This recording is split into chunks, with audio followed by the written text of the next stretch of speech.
We're honored again to be joined by SGAnon. SG, thank you so much for making time once again for us. Good to be back. Thank you for having me.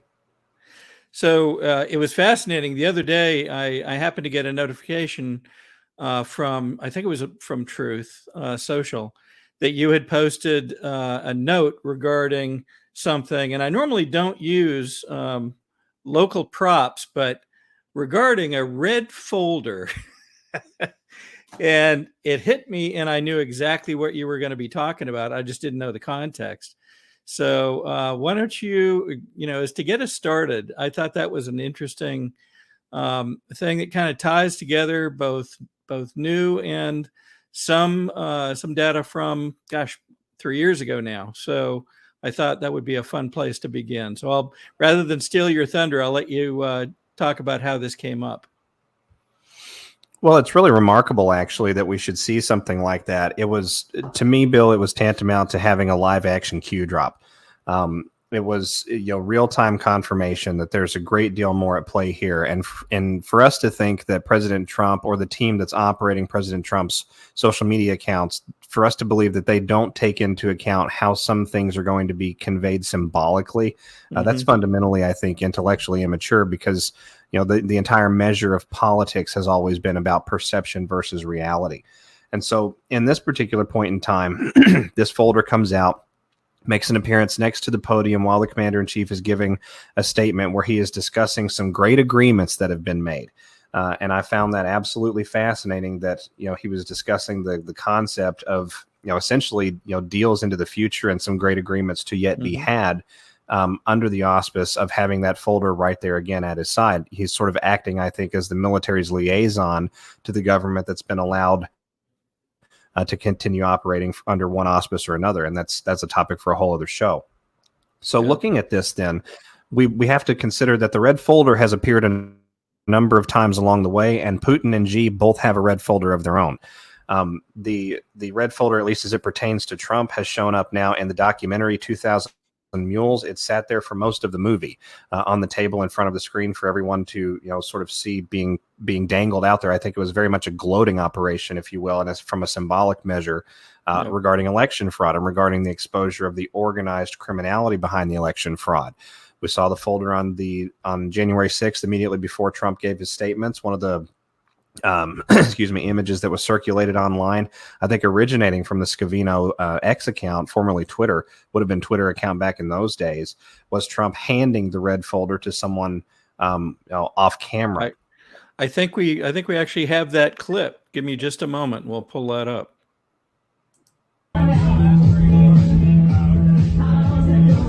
I think we're T-minus a couple of seconds here, guys, so check it out, tune in, do live streaming. It's gonna be good. Is that on, Mark Meadows? An actual fighter, one of the few, a real fighter. Thank you, Mark. Kimberly. Yes, have the courage to do the right thing. Fight.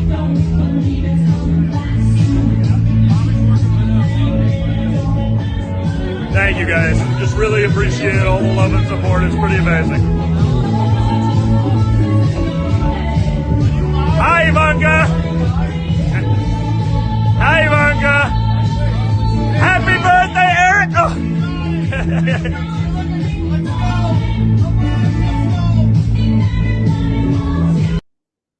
And whoop, I was gonna stop it right there. And there it is. Just as the camera pans over to him, he holds up the red folder right into the camera.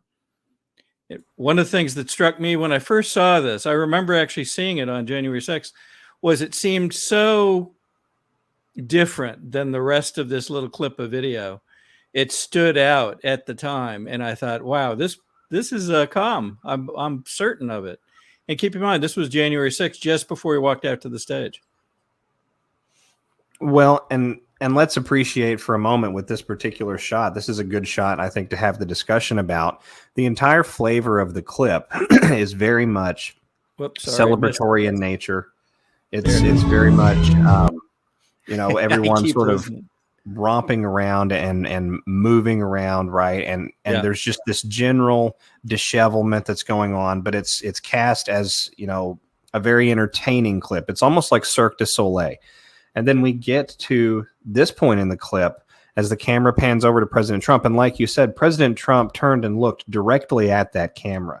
And if you look at the stoicism on the man's face, you have, I think, in front of you, a split energy type scenario. The energy of the room and the energy of the commander-in-chief in this moment do not match. He has a wartime serious expression that's on his face, and he's holding a document that could hold a number of different classified documents, which we would not be privy to.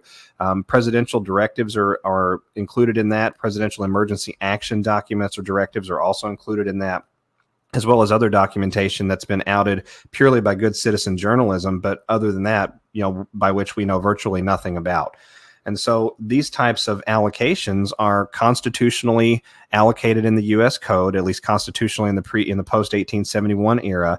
They allow for, some of them anyway, allow for extraordinary authority, extraordinary conditions of national emergency that can be declared by the president alone.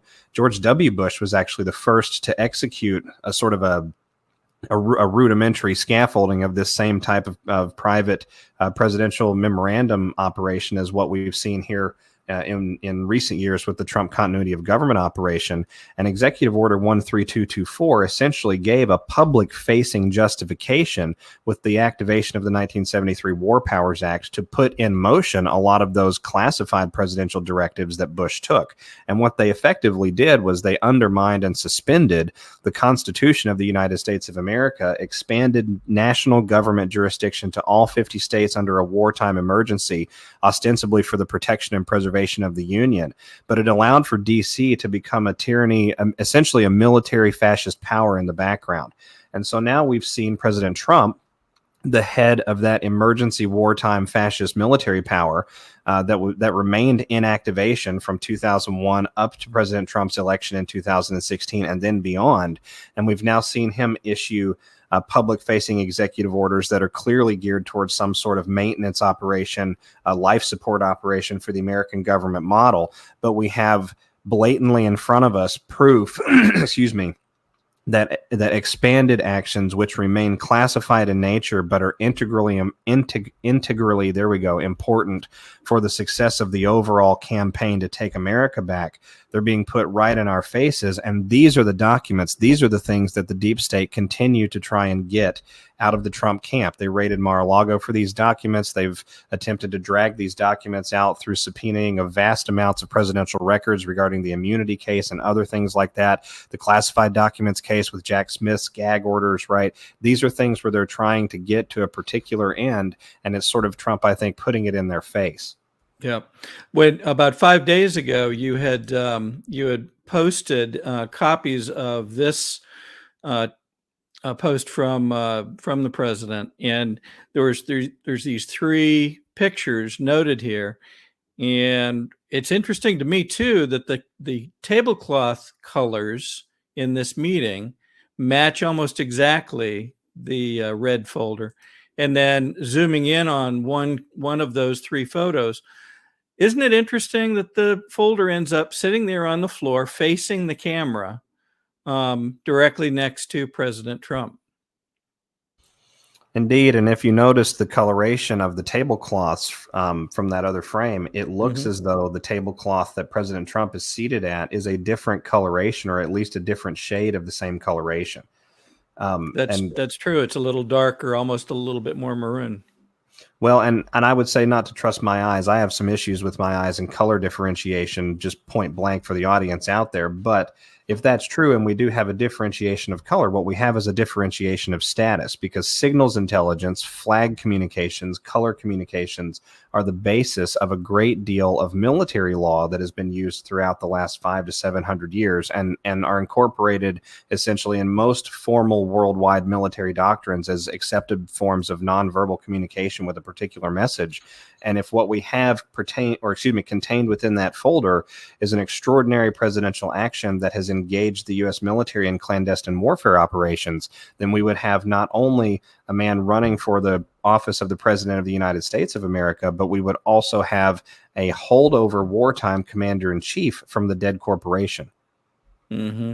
It's interesting. I'm not going to play it at the moment. I'll probably append it to the end of our show today. But as folks end this meeting, the president shakes hands and then grasps the shoulders of several people as he leaves. Shakes their hand, then takes his right hand and grasps their shoulder in a way that I've not seen before, and I'm not sure that I can um, interpret what it means, but it's notable enough that I'm now trusting my instinct. If I noticed it, it's probably there for a reason. I just don't know what it is. He leaves the room, but then the camera pans back to sort of the podium, and you literally, even on the video, you can see the folder sitting there. The woman just to the right of the podium in the white jacket leans over and goes to pick it up before they cut the camera feed. So it is interesting. They're very aware that it's there, and I don't recognize that woman in this or the video that they took of the proceedings. But I found it interesting that they were aware that it was there, and she went to pick it up afterwards. Well, it's definitely, I think that's our confirmation of the significance of it, right? That it was purposefully left there until after the president had left the room. Yep. And with respect to the shoulder gestures, that could go a number of different directions, but I would tend to agree that it is significant in some way. It's either significant in the sense that someone really did him a good favor, and so he's congratulating them, or it's significant in the sense that they've chosen a very unfortunate path, and he's aware of something that they may not be aware of and wishing them well regardless.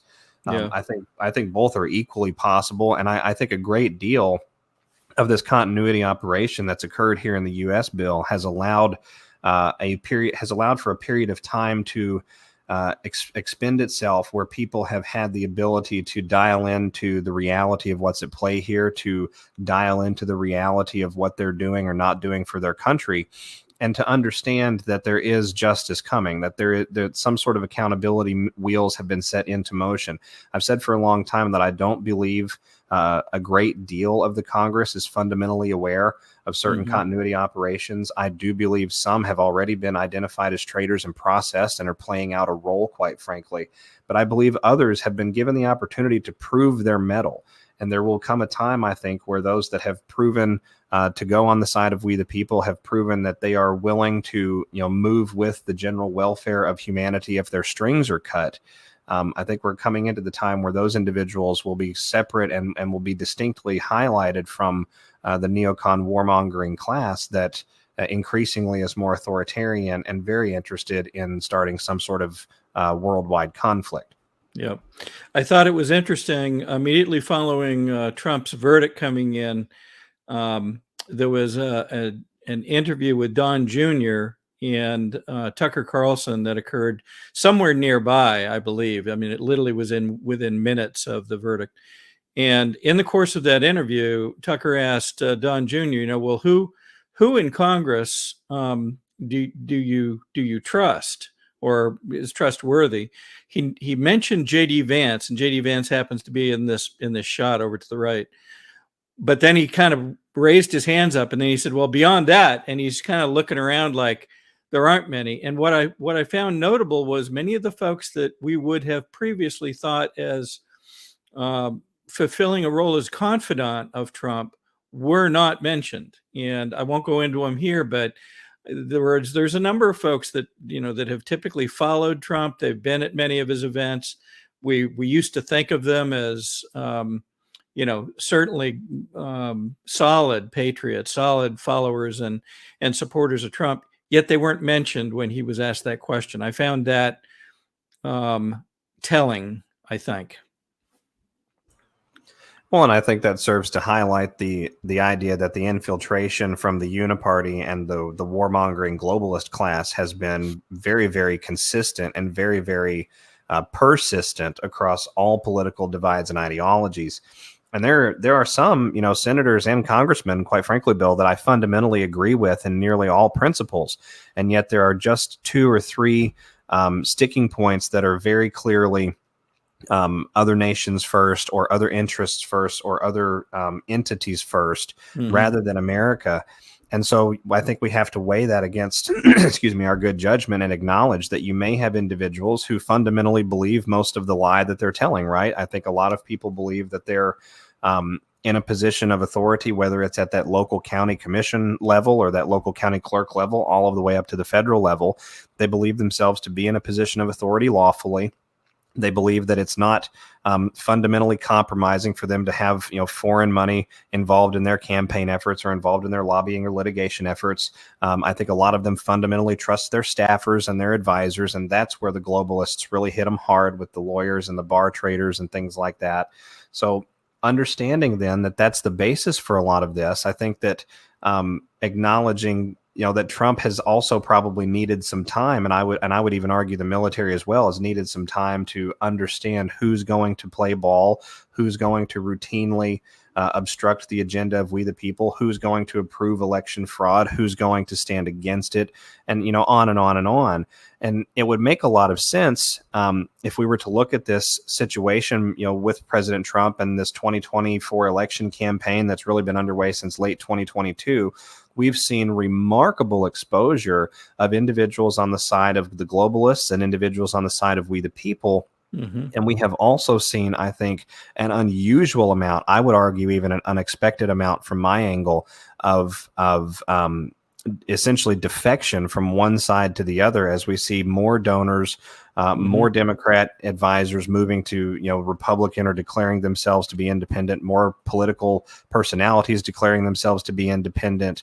I think you've got a huge congealment of what was formerly the warmongering class, those bought by the defense industrial base that have either gotten out of politics entirely or have spurned donations of that kind in recent weeks and in recent months. So I think we've seen a real transition period occur here. It reeks of the wisdom of a higher power, quite frankly, the guidance of, I would say, the Spirit of the living God, the Holy Spirit, allowing for a period of discovery for mankind, just enough that we know who's willing to stand in the gap with us and who's not willing to stand in the gap with us. And on that note, it's worth highlighting that we saw yet another commander in the U.S. military flag officer level, this one a Coast Guard station captain or station commander, relieved for loss of confidence in the ability to command. This is a silent purging operation that's happening in our flag officer levels across the U.S. military services, and that would have to happen and would have to be complete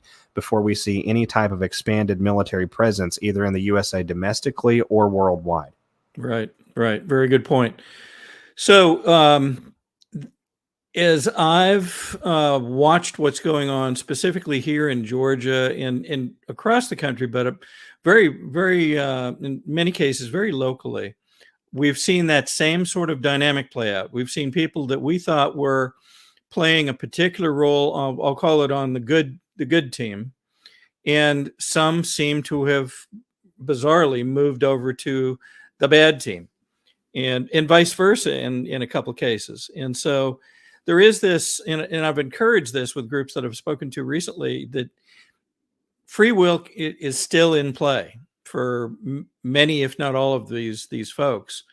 And we have to, one, be able to discern where their true intent lies, whether they're moving one way or the other. But two, we have to be, I think, willing to forgive as we are guided by our faith, to let people come back to the good side if they in fact thought, well, gosh, the bad side is where I'm going to play, and then they think better of it, or something strikes them. And as you say, the Holy Spirit reaches into their heart and says, nah, you're going to go over to the good team. And so that's one of the challenges I think people are having is, they have to be willing to say, I used to think this was a bad guy, but they're coming back to the good side, so let's welcome them. I think that's incumbent on us to be open for that.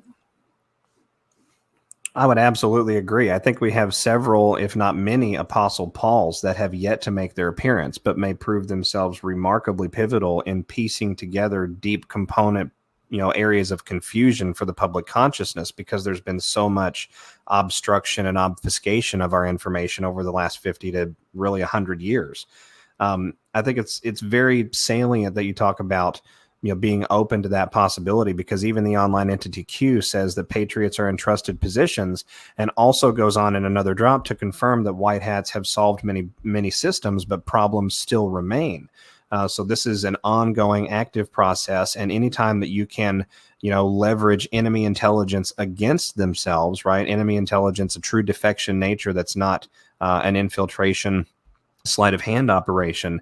Those types of movements forward are essentially priceless in warfare, because they amount to free reconnaissance, and being able to utilize information that is pivotal. It puts a lot of the piece of the puzzle together, or it creates a significant component of the puzzle that has to play out for not only the public space, but also the justification and jurisdictional space when you're talking about law enforcement operations. For example, the Ninth Circuit's ruling not that long ago, I believe, that the COVID-19 shots are in fact not vaccines. That's now in court record, adjudicated public record here in the United States, which opens them up for lawsuits because they're no longer protected by vaccine immunity, or immunity laws. So that type of scaffolding being built out over time, those types of things happen, I think, because you have individuals formerly working on the other side, or formerly working in a gray area, that their conscience gets a hold of them, that the spirit inside them just will not let them go, will not let them sleep at night. And then they become someone that whistleblows either publicly or privately, and sends things like court cases very far forward. I think this is a really seminal time that we're living, Bill. It's interesting you bring that up, because just I think 2 days ago, Kansas, the AG in Kansas, filed suit against Pfizer for the impact of the vaccines, and I believe the claims are that they're not acting as vaccines, and in fact they're hiding, or were hiding, adverse reactions, adverse effects of the vaccine. So to your point, those are coming out, and people are taking action. It's very interesting. I've had a continuing feeling that there was a very important timing element to some of this, and I've been kind of waiting to feel that we were at the point of being able to talk more openly about what many are now calling the spiritual war that we're in. And I found it astounding, although perhaps predictable, that some of the folks that I think we both kind of refer to as the truth tellers, people like Tucker and others, began talking about this in the last couple of months. And I'd like to play one little clip from a conversation between Tucker and Aaron Rodgers that speaks directly to this, and then maybe we can diagnose that just a bit afterwards. Seeing all around, just in your life, are you noticing people begin to make reference to spiritual forces in a way they didn't say 5 years ago? Is this my imagination? No, I don't think so. I think that more people are kind of waking up to that. I think people that watched, and there's probably, I don't know, 10, 15, 20 million at least, that saw your interview on Rogan and saw you talk about the supernatural component of UAPs. I think that is a good part of the conversation for people to reference. I grew up in the church, and in the church, that there's a battle that's going on between the seen and the unseen world, between good and evil, between the powers that we can see and the powers that we can't see. And there's some wild things out there that we don't know about. And there's some government secrets we don't know about. At a bare minimum, whether you believe in alien life, UFOs, UAPs, whatever you want to call it, there's some technology out there that exists that's finally have some sort of disclosure that the government or the powers that be don't think we're ready to be given that information, which is kind of wild. And I understand that, I don't understand it. The thought process is it's going to, change the way that we look at life or religion or whatever. That gets into a whole other idea about religion being as a way to control people, control thought, maybe. So I found that, and there's probably half a dozen interviews that Tucker has given. He's been with Joe Rogan. He's been with Alex Jones and others. What are you feeling and observing with folks generally feeling like they're in tune with, there is another level of this that we have to understand? Oh, there we go. Apologies, I'm back. As soon as you said Alex Jones, I was immediately booted. Oh, really? Oh, goodness. Okay, we won't say that name again. All right. What I was asking was just after that was, what are your thoughts? Are you seeing and feeling other people? I know we're in tune with this, but what about people in general? Are you hearing that from others that they really are? They're getting a sense, they're getting a feeling of this, that there's something more going on here behind the veil. Oh, absolutely. I think that's probably the single most well understood component of the Great Awakening for everyone out there, because it's appealed to the sensibilities of essentially every man, woman, and child in most of the Western world, for sure, and a significant component of the global South nations. And they've had their awakening, against things like the US dollar, for example, and other, levels of evil for quite a long time. But it's sort of congealing, I think, for everyone worldwide with the advent of the information age, just how uniform, just how consistent the control is, and just how microcosmic it is really at the very top of society. And so that leads people to the question, well, if you have such a small component of society controlling the other, larger majority component, and marching forward with such an obviously frightening display of evil, then that must mean that there is something in the light, something love-based, that is on the other side of that. And so that general basis, I think that presupposition to the entire discussion leads people down the road in that fashion that the Holy Spirit deems most effective to ignite their spiritual awakening. Some people get into the quantum component. Some people get into the esoteric medium. Some people get into the spiritual field. Some people get into the idea of communing more actively with the Spirit, trying to come into what I've heard called alignment with God. Other people have really come into their own, I think, as agents of God's will here in the world, as charges for the earth. We were given regency over the planet, and so people are beginning to realize that that is their authority, and that they always thought they had that authority. But now that it's been sort of, the curtain's been pulled back on the entirety of the election system worldwide, we're all simultaneously realizing that that authority hasn't been ours genuinely for a very, very long time. And there's something spiritually, I think, disheveling about that, even for your basic American or your basic Westerner, because that's been our entire foundational model as we've interpreted both the relationship of ourselves to our government and the relationship of ourselves to our God.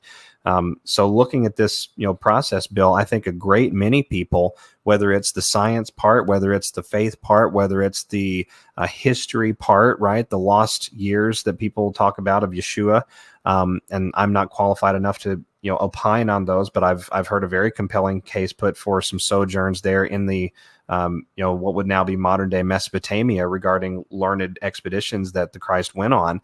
And so I think people are coming around to the concept that we are spiritual beings. We are fundamentally ignited with a spirit. And I think very simplistically, if I may, one of the nails that drives that point home for so many people is the fact that once they have that awakening experience and they get into the injection campaign and they get into the COVID campaign and they realize the nature of the corruption of the DNA going right after the most basic building block of the human being in the three-dimensional world, people acknowledge that the only reason something like that would occur would be to go after something that's extremely precious and extremely extraordinary, and that's the spiritual nature of who we are. Mm-hmm. It's always struck me that certain folks have been attuned to this for quite some time. I was able to speak to one of the doctors that is prevalent on a national basis because of his expertise in COVID and the vaccines, and now mitigation steps to get past the effects of the vaccines. And we were in discussion going back about a year ago, maybe a touch more. And one of the things that came up is, people have to be making decisions to put these vaccines out, and they must know that this is harming people. And my question was to him was, how could you explain that? How can people be doing this? And just matter of factly, oh, it's demonic. and I was taken aback at the time thinking, wow, where am I going to take this particular part of the conversation? But now you can actually see it, and you're seeing more and more folks come out and say, there does appear to be something of a demonic force in a lot of this. Candace Owens was just out this week and talking about, in part, she was referring to a book, but she also described CIA involvement in the Manson murders and the fact that the government was involved in that. And the fact, as part of her discussion, she goes, we have to come to grips with demonic forces are real. And this is not a game. And this is not something that, you can just, belittle and ignore. These things are real. These are playing out. And in fact, Tucker talks about in another clip that we may show in just a minute, the fact that these forces, both good and bad, are playing in our lives on a daily basis. We just have to we have to recognize that they're actually there, use the good, and discard or avoid the bad. What do you think? Well, I mean, as you're describing that segment, what's coming to mind is that discussion. I think it's from the book of Romans: take captive every thought and bring it to the obedience of Christ. That I think speaks more, if I may, more allegorically to the concept that we need to be responsible with our own minds. We need to be aware, I think, of our spiritual nature. We need to be aware of how things affect that spiritual nature. A study done several years ago, it's probably a little bit outdated now, found that on average, from age 0 to age 18 here in the United States of America, growing children will witness a human death on screen an average of about 120,000 times. So understanding then that something like that over time, and especially geared towards an impressionable spiritual being, because that's fundamentally what children are. And I think in a great way, Bill, that's what we as adults are in more ways than we realize. That type of spiritual experience, that type of emotional experience, that observation, that affects that child in a significant way that child may or may not be aware of. And on a more macro scale, when you factor in things like civilizational level trauma, such as the JFK assassination, the bombings of the Oklahoma City terrorists, the Unabomber, the 2001 terrorist attacks here in America, I think we have to acknowledge that fundamentally, while these are devastating events here in the real world, what we could call the real world, they're also devastating events in the spiritual component of the human being, because they lock in place extremely harmful, I think, very blockaded energies of fear, worry, and anxiety that are antithetical to that spirit of God. It's sort of like you have a nice fire hydrant with a good strong flow, and then you start purposefully blocking parts of that flow up. Eventually, you will get to the point where it's a stream and it's still coming out, but it's far less powerful and far less capable and offering far less sustenance than it was in that time prior.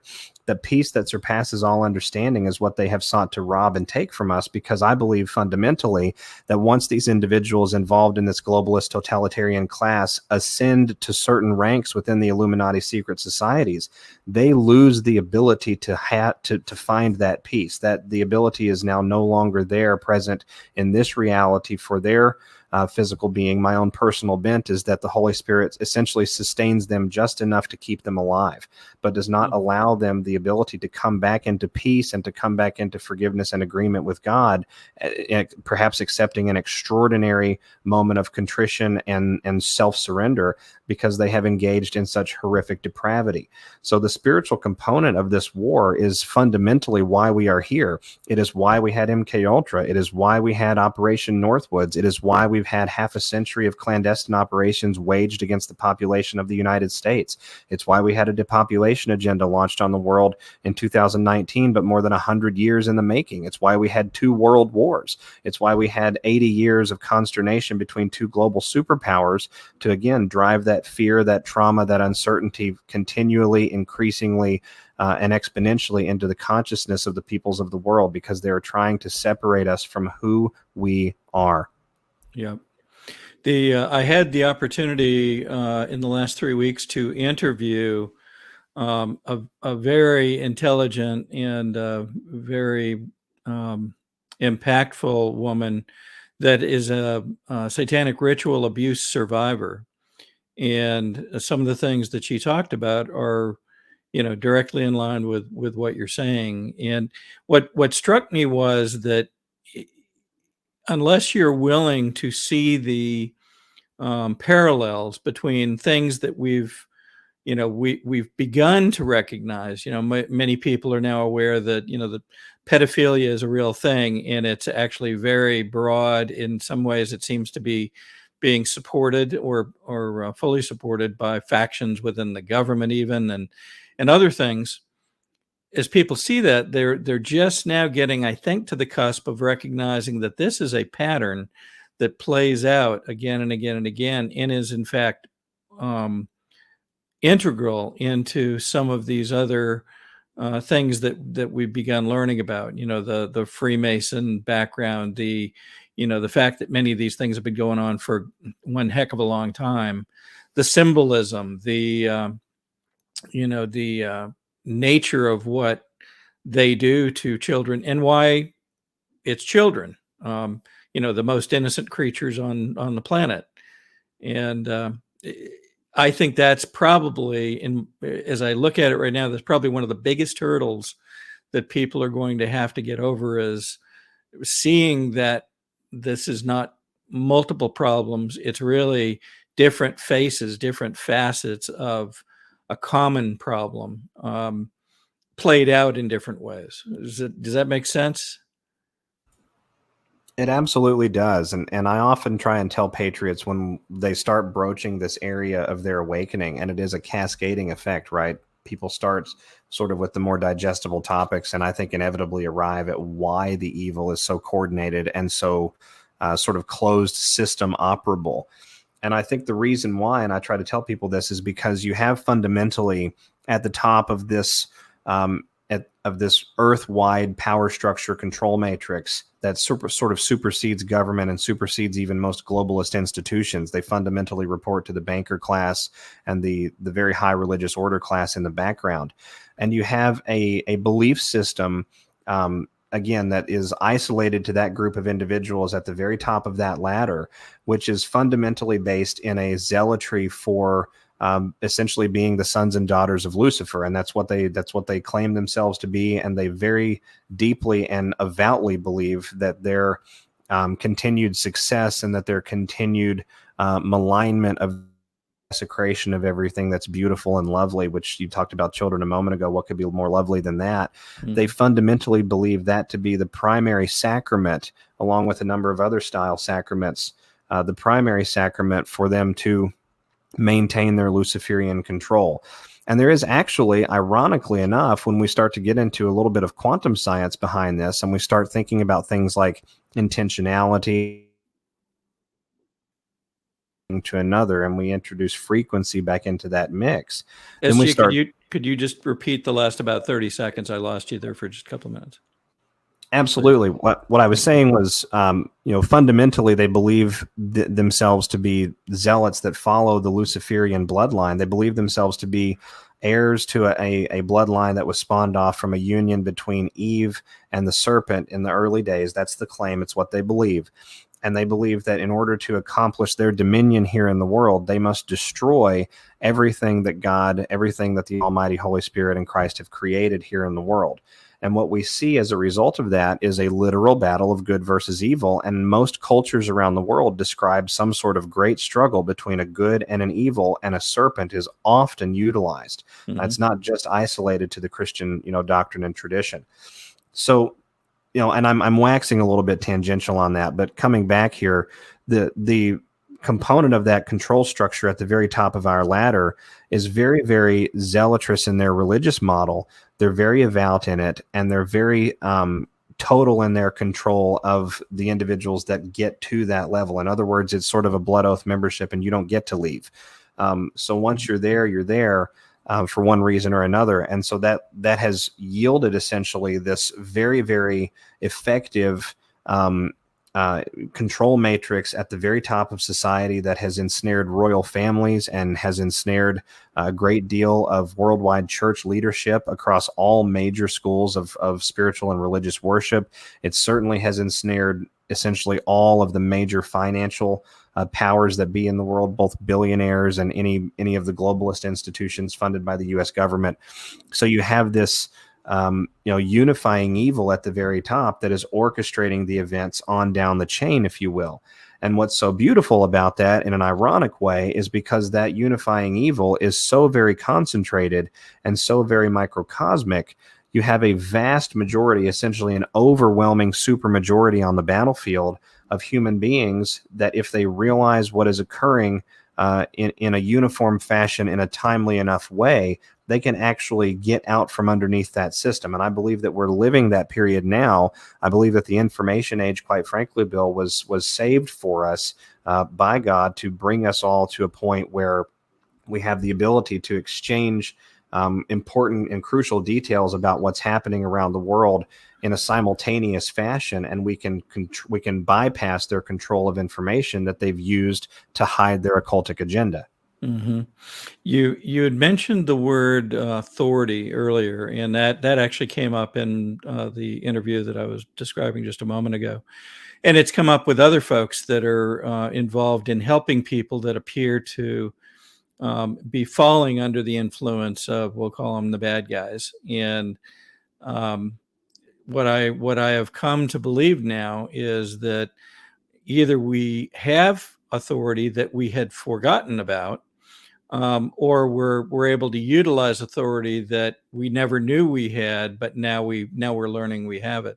And there's examples that have been given to me about folks that they appear to be under the influence of something nefarious, for lack of a better term, and by utilizing their free will along with authority, they can actually bring themselves with a bit of coaching out of that condition. And I find it interesting, and seems to be in line again with some of the things that some of these other truth tellers are beginning to talk about, is the fact that we, until we get to perhaps the point that you're describing, which is maybe beyond some hope, we have authority to deal with this, and we just have to learn how to utilize it. I hope that that's true, and it seems to be from the feedback I'm getting. Well, I would argue that both in a real world sense, from a jurisdiction and power perspective, and also from a spiritual world sense, in the sense that we are the appointed caretakers here of the earth. We are the ultimate authority. We, the people, the body sovereign or the body politic, whatever you want to call it. The law emanates from that class and from that, that apex of God's creation here in the world. And that apex of creation reports only to the Spirit of the living God. Mm-hmm. And so, looking then at that authority and how I think we can leverage that in a number of different ways, we've got people now, like you said, coming into their own, asking the targeted questions, pushing the boundaries a little bit. What's maritime law? What's admiralty law? What's common law? Why does your court system have a registration number to a foreign financial organization? Why do you as a public servant have a registration number to a foreign corporate entity? What is, the law of the land? What is the law of nations? What is the law of nature? What is God's law? Jesus sort of summed up the law as love thy Lord thy God with all thy heart and love thy neighbor as thyself. But I think we, here at our point in history, we probably still need a little bit more structure.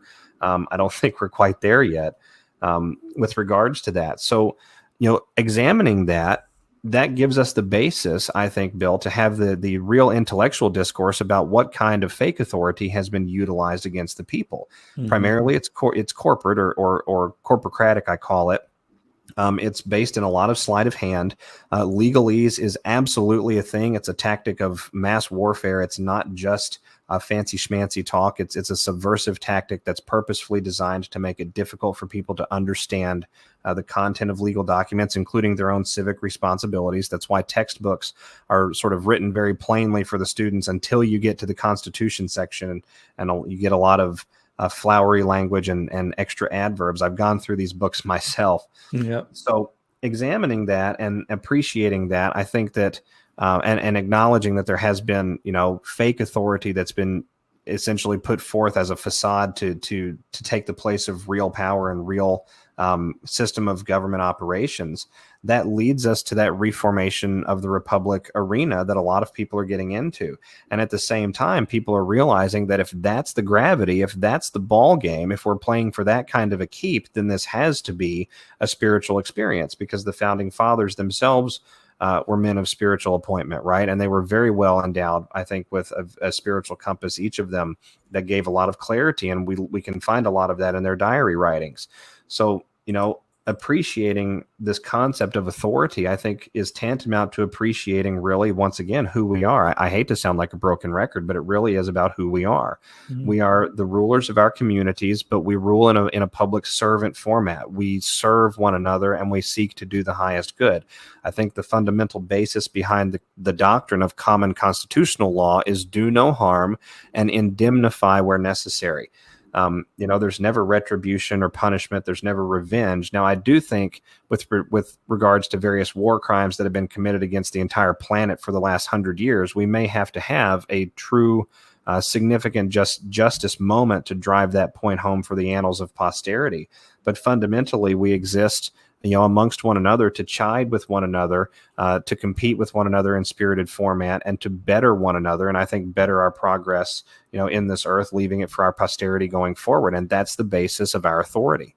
Yeah, it's interesting you bring that up, because there's been a lot of talk on the mainstream media recently about, oh well, gosh, these MAGA folks, the Trump supporters, all want retribution. They make it sound as if they want anarchy or something worse.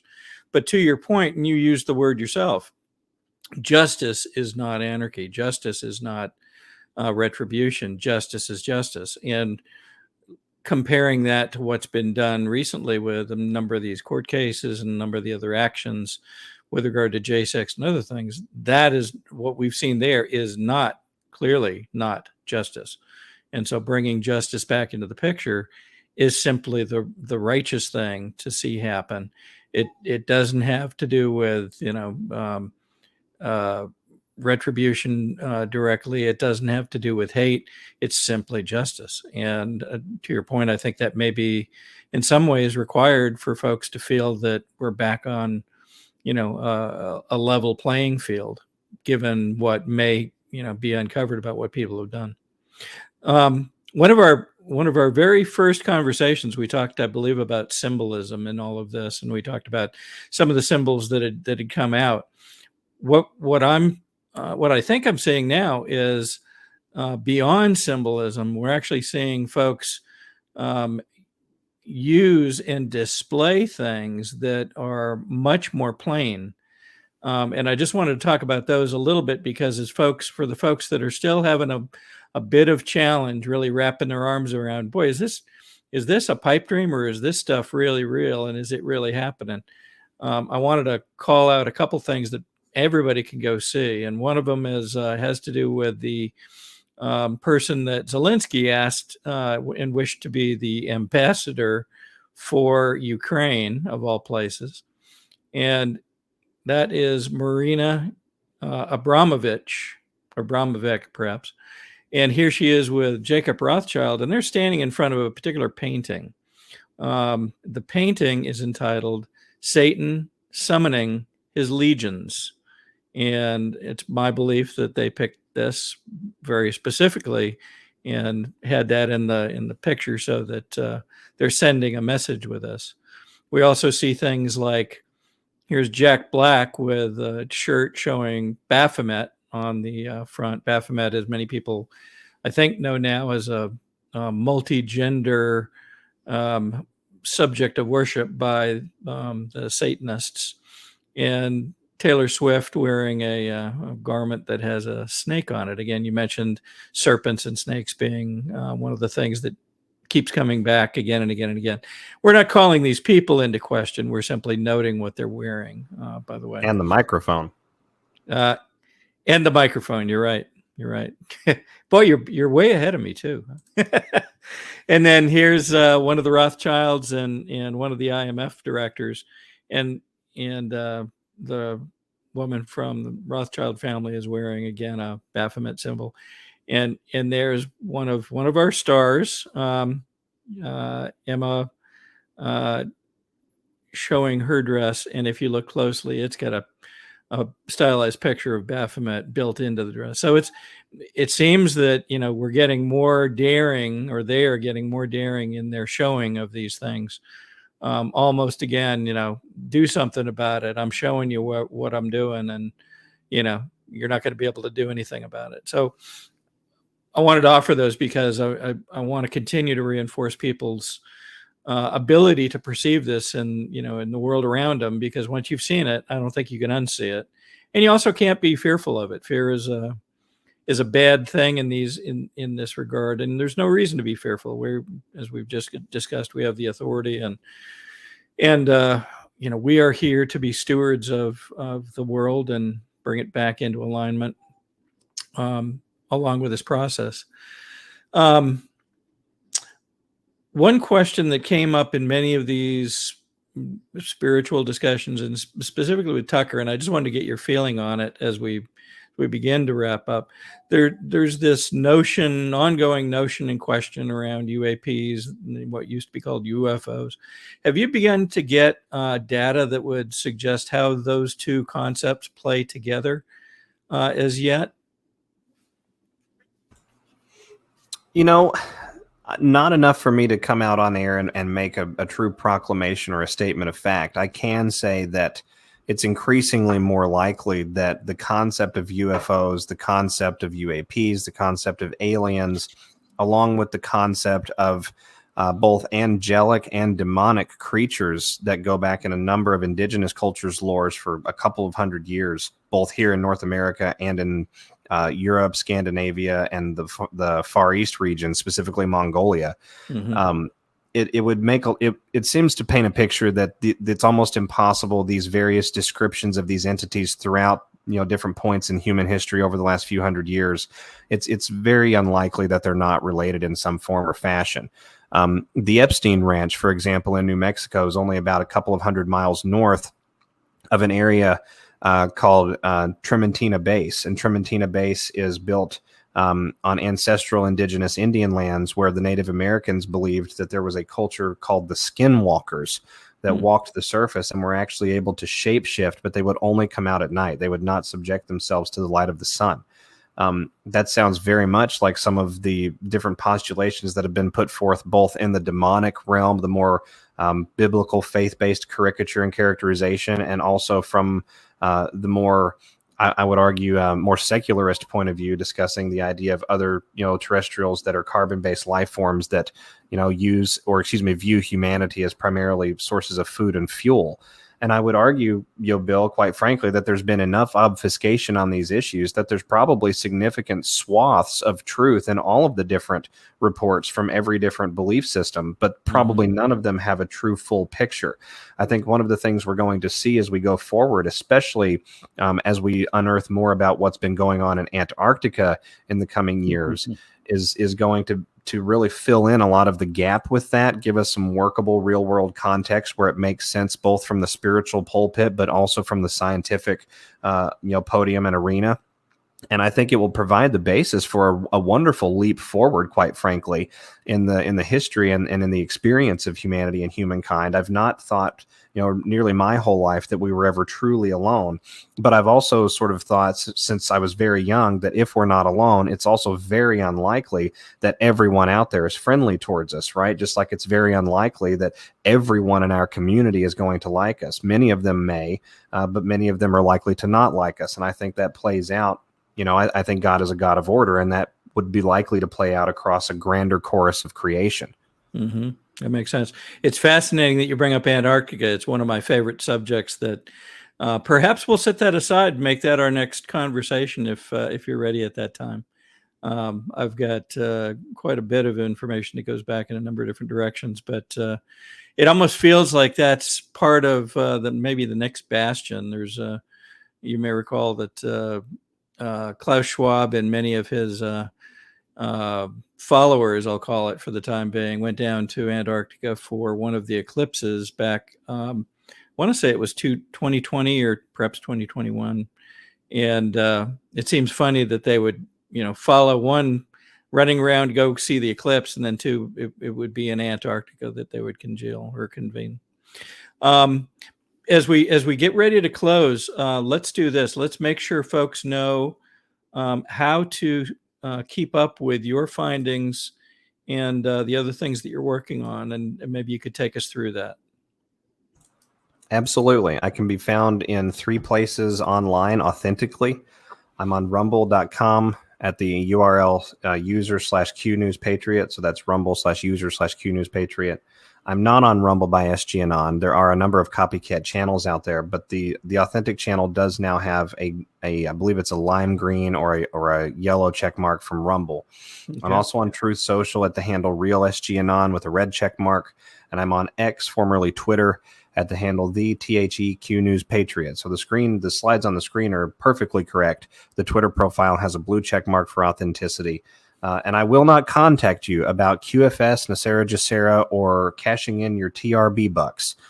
So if those things are occurring, please be aware that is not authentically me. Okay. Well, thank you for that. We'll make sure to leave that up and so folks can find you. Once again, anything else as we get ready to close, SJ? The only thing, Bill, I think for patriots out there to remember is that we are in, an event-driven process. This is a spiritual process. There's a significant component of timing that is important to this, but I think some of that is also fluid. And that peace that surpasses all understanding is our greatest resource. It's what gets humanity historically through warfare situations and bad times. They've been trying to kill us for 7,000 years, and they just can't do it. We're powerful beings, and we have a strong resource behind us, but we've been both cognitively and in some ways even physiologically disconnected from it.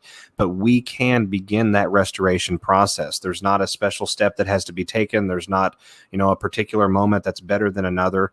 It's just getting more and more, almost slowing our minds down a little bit and trying to feel that spirit when it's moving in our chest. For me, it personally feels very lighthearted. It feels active. It feels exciting or a little bit inspiring. There's an energy to it. There's a momentum to it, right? That's my own personal bent. And that's how I've come to recognize when my intuitive guidance, when that spiritual connection is trying to tell me something or is trying to get me to pay attention to something. And I think that's the greatest component of what we're doing and why we're here. We're cultivating that very special connection, which singularizes us and separates us from the rest of the really the rest of the world and the flora and the animal kingdom as the apex creation here, God's regions here in the world. But it also allows us to undertake the task of standing down an old government that's fake, phony, and false, standing up a new government that's reflective of what the Constitution is all about. And those processes are spiritually demanding, not only on a person, but on a people as a whole. So cultivating that relationship and maintaining whatever form of, divine interaction that you have with yourself at home, with God Almighty, and however you choose to characterize God Almighty, make sure that is where I think you're pointing your focus, because it's going to be extremely important in the months ahead. Right, for yourself and for your family and those nearby that you care about, so that you can, I think, guide them as we move through this. So, thank you for that, and thank you again for being here. You're very gracious with your time, and we love you, and we want the best for you and your family, and for you to move through this just as well as you're guiding the rest of us. So, thank you, SJ. I'm honored. God bless. I look forward to coming back. Thank you, sir. It's my personal belief, based on a fair amount of evidence, that they're not aliens. They've always been here, and I do think it's spiritual. That's my view. So, and again, it's not provable, but based on the evidence, I think I'm with you. Absolutely. But if the U.S. government has in fact had direct contact with these beings, whatever they are, I've already told you what I think they are, and has entered into some sort of agreement with them, which is the claim of informed people, I would say. Whether they're right or wrong, I can't say conclusively. But if that is true, I mean, it's a very, very, very heavy thing. Yeah. A lot of people say interdimensional beings. Right. I want to ask, are angels and demons, or how would you describe these beings? These are, again, I'm getting into the realm of conjecture, so I just want to say that flat out. Entity? But one thing I know for a dead certain fact, having seen it, is that there is good and evil, that we are being acted upon at all times. And I think every person can feel that in himself. I mean, there are moments when you are moved to do things that are much better than you actually are, and that are also more evil and destructive than you actually are. You are subject to forces from outside yourself. That is absolutely true. Now, we can argue about what they are, but every person in the room, if he's reflective, will tell you, yes, I know what you're talking about. And so there are forces that are not human, that do exist in a spiritual realm of some kind, that we cannot see, and that when you think about it, sort of make you think we live in an ant farm. Yeah. Being right. And that's that is real. Yeah. Okay. And there's many. Now, you may have recently seen me promoting this book, Chaos. To show it to you here, just so you guys know, this was just sent to me on my birthday this year by my friends, and I had no idea what I was getting into.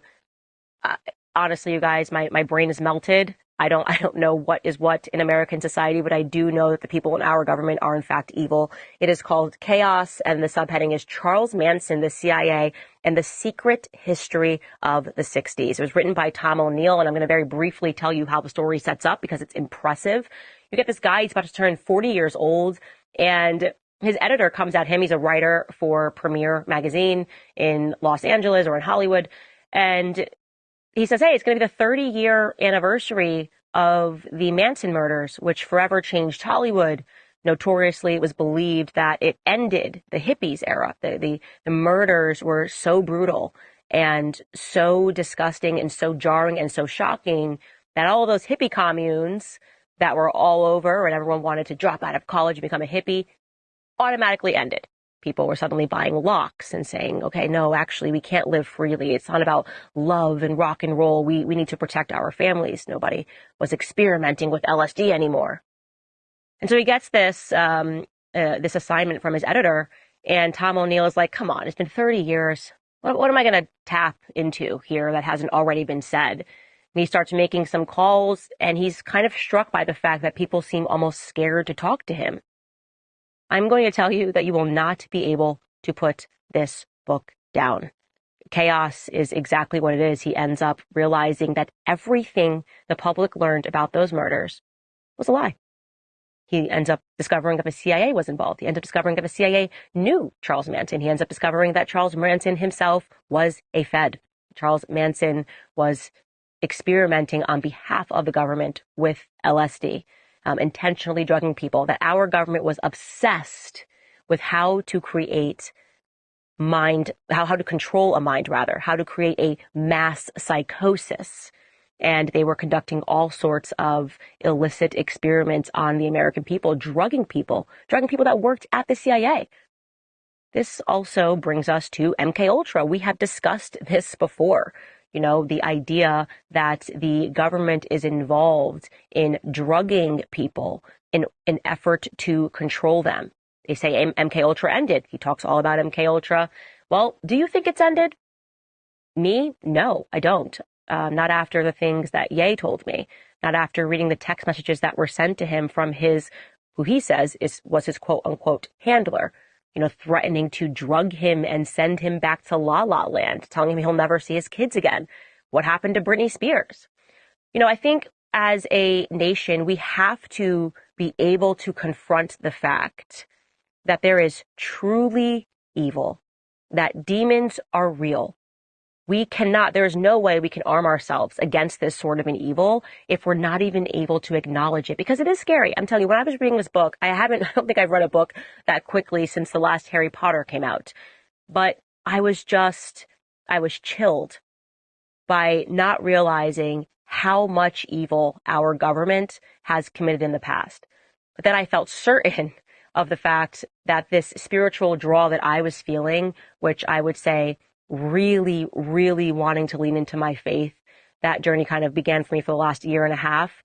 I knew that this was the way, this is the only way. We cannot fight demons unless we are willing to acknowledge that they are demons. So I beg of you, get your hands on this book, read it, confront it, and do not read it and walk away from it saddened or feeling like, oh my gosh, what are we going to do? What if our government really is this evil? Walk away from it being assured that we already know how this book ends. In the end, goodness wins. That's the truth. In the end, God wins.